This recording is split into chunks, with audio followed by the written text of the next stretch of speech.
ট্রাম্পের চরমপত্র, ইরানের হুঁশিয়ারি, যুদ্ধ কি ঘনিয়ে আসছে? মধ্যপ্রাচ্যে উত্তেজনার পারদ দ্রুত ঊর্ধ্বমুখী।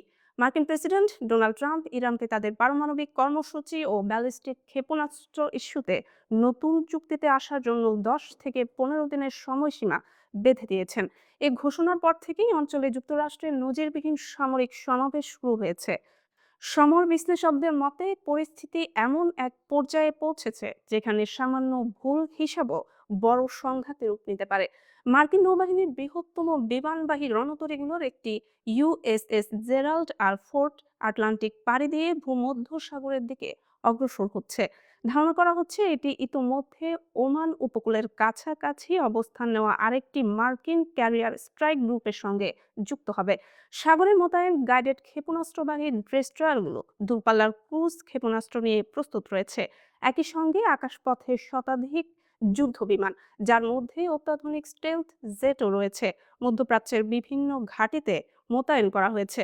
গোয়েন্দা নজরদারি জোরদার করতে আকাশে সতর্কতামূলক নজরদারি বিমান টহলও দিচ্ছে। এই সামরিক প্রস্তুতির মাঝেই কূটনৈতিক টানাপোড়েন দেখা দিয়েছে যুক্তরাষ্ট্র ও যুক্তরাজ্যের মধ্যে।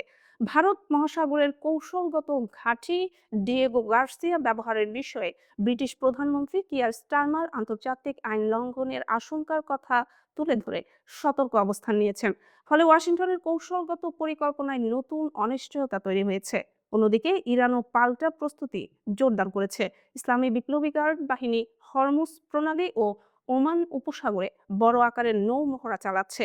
তেহরান হুঁশিয়ারি দিয়েছে যে কোনো সামরিক আগ্রাসনের জবাব হবে কঠোর ও আনুপাতিক।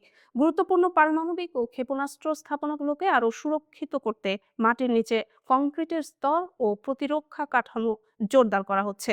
স্যাটেলাইট চিত্রে দেখা গেছে পূর্বের হামলায় ক্ষতিগ্রস্ত স্থাপনাগুলোর সংস্কার দ্রুত গতিতে চলছে।